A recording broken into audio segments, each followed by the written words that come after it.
नमस्कार, मैं हूं आपके साथ रेशु त्यागी। एपीएन के लोकप्रिय कानूनी प्रोग्राम लीगल हेल्पलाइन में आप सभी का स्वागत है। इसमें हमारे कानूनी विशेषज्ञ रोजमर्रा की जिंदगी की समस्याओं से जुड़े कानूनी मसलों पर आपकी शंकाओं का समाधान करते हैं। आप भी इस प्रोग्राम से जुड़ सकते हैं और फोन करके कानूनी राय ले सकते हैं। आज हम आपको वरिष्ठ नागरिकों से जुड़े कानून की जानकारी देने वाले हैं। साथ ही इस मसले से जुड़ी आपकी समस्याओं का समाधान भी करेंगे। अक्सर ऐसे मामले देखने में आते हैं जहां बच्चे अपने बुजुर्गों की अनदेखी करते हैं, माँ बाप को संपत्ति से बेदखल कर दर दर की ठोकरें खाने के लिए छोड़ दिया जाता है या फिर उन्हें वृद्धाश्रम की चार दीवारी में रहने के लिए मजबूर कर दिया जाता है। दुनिया के कई देशों में सामाजिक सुरक्षा को लेकर कानून है और बुजुर्गों की सुरक्षा के लिए खास प्रावधान किए गए हैं। हमारे देश में भी बुजुर्गों पर होने वाले अत्याचारों को रोकने के लिए कानून बनाए गए हैं और वक्त वक्त पर देश के सुप्रीम कोर्ट ने बुजुर्गों की देखभाल को लेकर कई दिशा निर्देश भी दिए हैं। घरेलू हिंसा, आपसी मतभेद और संपत्ति विवाद को लेकर अक्सर बुजुर्गों के साथ मारपीट की जाती है और जब बात उनके स्वास्थ्य की देखभाल और खाने पीने की होती है तो उनके साथ बेहद बुरा सलूक किया जाता है। देश में बढ़ते इसी तरह के मामलों से निपटने और बुजुर्गों को उनका हक दिलाने के लिए माता पिता और वरिष्ठ नागरिकों का भरण पोषण और कल्याण अधिनियम में प्रावधान किए गए हैं। इस कानून के तहत बुजुर्गों के कई अधिकार हैं। तो ये थी बुनियादी जानकारी। वरिष्ठ नागरिकों से जुड़े कानून की ज्यादा जानकारी देंगे हमारे आज के कानूनी विशेषज्ञ अधिवक्ता परमानंद पांडे जी। सर, बहुत स्वागत है आपका हमारे खास कार्यक्रम में। जी सर, तो परमानंद जी, आपको वरिष्ठ नागरिक अधिनियम से जुड़े तमाम कानूनी पहलुओं की आज जानकारी देने वाले हैं। अगर आपका वरिष्ठों की कानूनी हक से जुड़ा कोई भी सवाल है तो आप फोन करके राय ले सकते हैं। 2 नंबर आपकी टीवी स्क्रीन पर है, 012061279337। एक और नंबर देखिए आप टीवी स्क्रीन पर आपकी 012061279338। इन दोनों में से किसी भी नंबर पर आप डायल कर सकते हैं और वरिष्ठ नागरिकों के क्या कुछ हक हैं, कानून ने उनको क्या कुछ हक दिए हैं, अगर ये आप जानना चाहते हैं तो इसके लिए आप कॉल कर सकते हैं। फोन लाइंस खुल चुकी हैं और इसके बारे में आज जो ज्यादा जानकारी दे रहे हैं परमानंद पांडे जी। सर, सबसे पहले ये बताइए कि वरिष्ठ नागरिक कानूनी रूप से अपने बच्चों या रिश्तेदारों से भरण पोषण प्राप्त करने की मांग कर सकते हैं। इसकी क्या प्रक्रिया है और क्या मदद की कोई अधिकतम राशि भी है? जो आपने सवाल उठाया कि क्या वो मदद की गुहार कर सकते हैं, निश्चित तौर पर ये जो 2007 का कानून बना है, तो 2007 के कानून में ये पूरी तरह से प्रावधान है कि जो बुजुर्ग व्यक्ति हैं, जो सीनियर सिटीजन हैं, जो माता पिता हैं, वो अपने बच्चों से, रिश्तेदारों से अपने भरण पोषण के लिए पूरी तरह से मांग कर सकते हैं। देखिए, एक समाज तो बदलता जा रहा है ना, समाज में पूरी तरह से चेंज आ गया है। पहले ये परिवार था कि एक संयुक्त परिवार होता था, अब संयुक्त परिवार की परिकल्पना लगभग धीरे धीरे खत्म होती जा रही है। अब एक न्यूक्लियर फैमिली की बात आ गई है, वो उसमें बहुत दो बच्चे, पत्नी या बहुत लोग हो गए तो अपने बुजुर्ग माँ बाप को शामिल रखते हैं। लेकिन आम तौर पर ये स्थिति हो गई है कि जिन माँ बाप ने बच्चों को बहुत मेहनत के साथ पढ़ाया लिखाया और उनको आगे बढ़ाने के लिए अपनी पूरी जिंदगी खपा दी, वो अपने जीवन की संध्या काल में पाते हैं कि उनके बच्चे ही उनका ध्यान नहीं देते हैं, वो उनको पूरी तरह से इग्नोर कर देते हैं। तो ये स्थिति आ जाती है कि अब उनके भरण पोषण का सवाल आ जाता है। आपने शुरू में निश्चित तौर पर कहा कि कई देशों में सोशल सिक्योरिटी की बात है, हिंदुस्तान में भी, भारत में भी हो गया है कि सोशल सिक्योरिटी की बात चलने लगी। इसी नाते आप देखेंगे कि बहुत सारी जगहों पर, बहुत राज्यों ने भरण पोषण के लिए बुजुर्गों को अब 1000 रुपए से लेके 2000 तक प्रतिमाह पेंशन की व्यवस्था कर दी है, जिससे उनका जीवन ठीक से चल सके। लेकिन ये जिम्मेदारी तो मान लीजिए सरकार ने कर दिया, इसके बावजूद सबसे बड़ी जिम्मेदारी होती है उस परिवार की माँ बाप के सेवा करने के लिए। जो स्कीम है, जो ये प्रावधान है, ये कानून है, उसमें उनको रखना पड़ेगा कि जो जैसे बच्चा है, बेटी है, बेटा है, दामाद है, पत्नी, उसके दामाद के बच्चे भी हैं, और पोते पोतियां भी अगर मान लीजिए नहीं रह गए हैं माँ बाप, तो पोते पोतियां भी वैसे बुजुर्गों का ख्याल रखने के लिए, उनके भरण पोषण के लिए पूरी तरह से जिम्मेदार हैं। और बुजुर्ग व्यक्ति, माता पिता, उनसे पूरी तरह से भरण पोषण के लिए अधिक पाने का, भरण पोषण पाने का पूरी तरह से अधिकार मिला हुआ है उसको। जी सर, आपसे ये भी समझना चाहेंगे, वरिष्ठ नागरिक या माता पिता दंड प्रक्रिया संहिता सीआरपीसी की धारा 125 के प्रावधान के तहत भी न्यायिक दंडाधिकारी प्रथम श्रेणी के न्यायालय में भरण पोषण का आवेदन पेश कर सकते हैं। सर, इसके बारे में थोड़ा विस्तार से समझना चाहेंगे। देखिए, वैसे तो कानून जो 2007 का है, लेकिन धारा 125 जो है आज की नहीं है। धारा 125 जो है अंग्रेजों के समय से बनी हुई है, और उस धारा में पहले तो ये था कि 500 रुपये अधिकतम किसी को दिया जा सकता था, लेकिन वो अब संशोधन हो चुका है धारा 125 सीआरपीसी में। और सीआरपीसी की इस धारा के तहत जैसे कई बार परित्यक्ता पत्नी है, उसको अधिकार है कि वो अपने पति से ले और भरण पोषण का भत्ता ले। ऐसे ही माँ बाप के लिए पूरी तरह से अधिकार है। ये कैसे कानून में संशोधन करके रखा गया कि अब वो माँ बाप को पूरी तरह से अधिकार है कि वह भरण पोषण के लिए ये धारा 125 सीआरपीसी के तहत मांग करें। अब आप देखिए कि जो संविधान है हमारा, संविधान के जो directive principles of state policy जिनको कहते हैं, उसके संविधान की धारा 41 में साफ साफ लिखा गया है कि जब आप किसी से भरण पोषण की बात करते हैं और जीवन की बात करते हैं, जो आर्टिकल 21 में कहा गया है कि हमारा तो जीवन का मतलब केवल ऐसे एक जानवर की तरह से जिंदगी नहीं, बल्कि एक डिसेंट लाइफ, एक डिग्निफाइड लाइफ हमारी बिताने का अधिकार है, और ये पूरी तरह से हमको मिलना चाहिए। धारा 125 जो सीआरपीसी की है, सीआरपीसी की धारा में कोई सीमा नहीं दी गई है।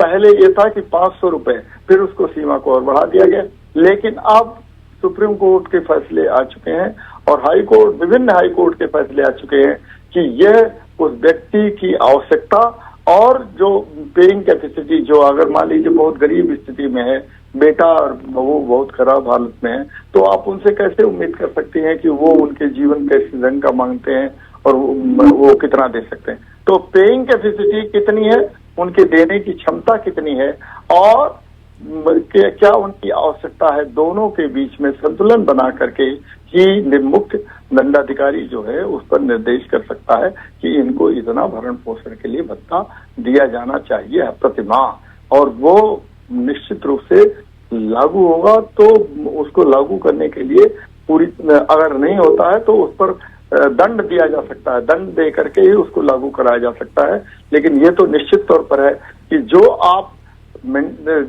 प्राविधान में पहले था कि बुजुर्ग व्यक्ति के लिए जो 2007 के कानून था, उसके तहत तो है ही। आप स्थिति ये है कि यह धारा 125 सीआरपीसी के तहत भी आप आयोजन करेंगे, और आयोजन करने के बाद किसी भी व्यक्ति को वो पूरी तरह से उसको भरण पोषण का भत्ता मिलेगा, जिससे उसका जीवन ठीक ढंग से चलता रहे। जी सर, वरिष्ठ नागरिकों की उपेक्षा या फिर उन्हें घर से निकाल देना एक गंभीर अपराध है। इसकी शिकायत बुजुर्ग कहाँ करें और इसके लिए सजा का क्या कुछ प्रावधान होता है? कि बुजुर्ग व्यक्ति को घर से बाहर निकाल देना, दो चीजें इसमें है। पहले तो ये समाज तो ये था कि थोड़ा सा लोगों का नैतिक मूल्य भी उस ढंग से काम करते थे कि कहते थे कि माँ बाप जो है वो एक ऐसी स्थिति में उनको कहते थे कि ईश्वर के रूप माने जाते थे। लेकिन धीरे धीरे समाज में अब एक तरह से ऐसी स्थिति आ गई है कि माँ बाप को, अब आप कई बार आप देख लीजिए कि बस स्टॉप पर कई बार महिलाएं, बुजुर्ग महिलाएं मिलती हैं, और कई बार ऐसे पुरुष मिलते हैं जिनका कोई सहारा नहीं होता, वो भीख मांगने की स्थिति में होते हैं। जब आप उनसे पूछिए तो उनकी इतनी दयनीय स्थिति होती है कि वो बता नहीं सकते हैं, वो आंखों में आंसू आ जाता है लोगों के, क्योंकि वो कहते हैं कि हमको हमारे लड़के ने निकाल दिया, हमारी बहू ने निकाल दी। कई बार तो ऐसी घटनाएं देखने में आती हैं कि बहू और बेटे वो उनको या बेटी और दामाद भी मिल करके कई बार बुजुर्गों को मार पीट देते हैं और मार पीट करके उनको घर से निकाल देते हैं। अब ये स्थिति तो ये आ गई है कि जब ये निकाल देते हैं घर से, तो आप इससे इस चीज को मान सकते हैं कि कैसा संस्कार रहा होगा। उस संस्कार में उस संस्कार का तो हम दोष नहीं दे सकते, क्योंकि अब समाज ऐसी स्थिति में आ गया है कि संस्कार का अगर हम बहाना लेकर के चलेंगे तो उस आवरण को हम कभी से अपनी स्थिति को छिपा नहीं सकते हैं। अब स्थिति तो आ गई है कि कानून के रूप में देखना पड़ेगा कि यह लोग जो ऐसा दुर्व्यवहार करते हैं अपने माँ बाप के प्रति, जिन माँ बाप ने अपने जीवन को खपा दिया उनको ठीक बनाने में, अगर वो उनके साथ ऐसा दुर्व्यवहार करते हैं तो उनके साथ क्या किया जाना चाहिए। ऐसी स्थिति में कानून हमारे साथ आता है और कानून ये कहता है कि जो व्यक्ति इस ढंग का, वो तो पहले तो एक डोमेस्टिक वायलेंस एक्ट है कि जिसके तहत तो आप कंप्लीट शिकायत करें और वो शिकायत करने के बाद तुरंत उस पर कार्रवाई होनी चाहिए, कार्रवाई होती है। तो इसकी शिकायत तो केवल आप पुलिस में कर सकते हैं या हर जिले में, हर जगह जगह आपको एक ट्रिब्यूनल बना हुआ है। एक ट्रिब्यूनल में भी अगर इसकी शिकायत की जाएगी तो ट्रिब्यूनल इस चीज पर ध्यान दे करके और उनके खिलाफ दंड का प्रावधान करता है। तो पुलिस में अगर शिकायत करेंगे तो पुलिस भी ट्रिब्यूनल में इस बात को पहुंचाएगी और ऐसे व्यक्तियों के खिलाफ कार्रवाई करेगी, क्योंकि हमारे कानून में प्रावधान है कि माँ बाप का केवल ख्याल रखना, और वो डोमेस्टिक वायलेंस एक्ट भी है जिसके तहत एक व्यक्ति के आप किसी तरह का हिंसा नहीं कर सकते हैं, माँ बाप के प्रति खास तौर पर नहीं कर सकते हैं। जी सर, ये बताइए, बुजुर्ग माता पिता या वरिष्ठ नागरिकों से मारपीट करने पर क्या कानूनी कार्रवाई हो सकती है? देखिए, मैंने कहा ना कि जो maintenance of parents and welfare, maintenance and welfare of parents and citizens act 2007 में अगर मान लीजिए कोई अपने बुजुर्ग माँ बाप से या सीनियर सिटीजन से मारपीट करता है तो उसके खिलाफ कार्रवाई का प्रावधान ये है कि ऐसा नहीं है कि ये अगर मान लीजिए बुजुर्ग माँ बाप कोई कार्रवाई करेंगे तो कानून से कोई ऊपर चले गए हैं, वो उनके खिलाफ भी कानून उतना ही सख्त है जितना दूसरे के लिए होता है। लेकिन अगर इनके खिलाफ कोई माँ बाप के खिलाफ कोई कार्रवाई करता है, दंडित करता है, उन पर कोई इन पर हिंसा करता है, तो निश्चित रूप से ऐसे व्यक्ति के खिलाफ कानून में प्रावधान है, इसी कानून में प्रावधान है कि आप उसकी शिकायत करें और शिकायत करने के बाद उनके खिलाफ एक्शन हुआ, क्योंकि ये उनकी जिम्मेदारी है कि बुजुर्ग माँ बाप के सेवा शुश्रूषा करें और वो उसके लिए उस पर ध्यान दें कि जिससे उनको किसी तरह की कोई तकलीफ न है। उनकी चिकित्सा पर ध्यान दीजिए, उनके भरण पोषण पर ध्यान दीजिए, उनके कपड़े लत्ते पर ध्यान दीजिए, उनके खान पान पर ध्यान दीजिए, उनके जो जैसा वो जीवन व्यतीत कर रहे हों आप अपनी क्षमता अनुसार उन पर पूरी तरह से ध्यान दीजिए। लेकिन अगर कहीं उन पर हिंसा करने, जैसे कि आमतौर पर कई बार आजकल घटनाएं हो जाती हैं कि लोग मारपीट करके माँ बाप को ही परेशान करते हैं। महिलाएं बेचारी सबसे ज्यादा पीड़ित तो बुजुर्ग महिलाएं होती हैं, जिनके की माँ बेटा तो कई बार बेटा तो कम ही मारता है, लेकिन उसके घर की उसकी पत्नी जो है वो मार के उसको ठीक कर देती है, कहती कि नहीं बुढ़िया तू बैठो, इधर करो, ये करो। और कई बार ऐसी घटनाएं वीडियो में देखने में मिल जाता है कि वो रोंगटे खड़े कर देते हैं, ऐसी स्थिति आ जाती है। अब तो ये इसमें तो केवल जब वो उसका पति नहीं रहता है तो वो कई बार वो जा भी नहीं सकती है पुलिस में, तो इसलिए लोगों का एक जिम्मेदारी आती है कि उस चीज को देखें कि ऐसी स्थिति की घटना अगर हो रही है, इस ढंग की स्थिति हो रही है तो वो ले जाएं और पुलिस में उसकी दर्ज कराएं रिपोर्ट, और निश्चित तौर पर ऐसे हिंसा करने वाले लोग दंडित होंगे, क्योंकि आवाज उठाने से ही ये उसका समाधान निकलेगा। और अगर चुपचाप कोई, सामान्य तौर पर भारत में क्या होता है कि लोग घर की हिंसा को लोग घर में ही छिपा के रह जाते हैं और बहुत कम ऐसा होता है कि लोग ले जा करके बाहर बताते हैं, कहते हैं घर की बात बेइज्जती होगी, इस नाते हम क्यों इस चीज को ले जाएं। तो हिंसा का कई लोग बर्दाश्त करते रहते हैं, लेकिन जब बर्दाश्त की सीमा के बाहर होता है तभी वो बाहर आ जाती है बातें, और बाहर आने पर लोगों को, पास आस पड़ोस के लोगों को भी इस चीज पर ध्यान देना चाहिए कि ऐसे लोगों के खिलाफ हिंसा अगर हो रही है तो उसकी रोकथाम के लिए पूरी तरह से वो चौकस रहें, पूरी तरह से सतर्क रहें और उसको कम कराएं। जी, बिल्कुल सही आपने कहा, क्योंकि अक्सर इस तरह के जब मामले होते हैं तो कई बार पड़ोसियों को भी पता चल जाता है और वो सोचते हैं कि ये इनके घर का मामला है, हम इस बीच में क्यों पड़े। लेकिन अगर समय रहते वो लोग इस पर एक्शन लें और परिवार वालों से बात करें तो कहीं ना कहीं इस तरह की जो हिंसा है जो बुजुर्गों के ऊपर होती है उसको कम किया जा सकता है। सर, ये बताइए कि वरिष्ठ नागरिकों की सुरक्षा और संरक्षा के लिए हेल्पलाइन की भी क्या कोई व्यवस्था है? अगर है तो इसके बारे में आपसे जानना चाहेंगे। किसकी क्या व्यवस्था है? सुरक्षा और संरक्षा के लिए।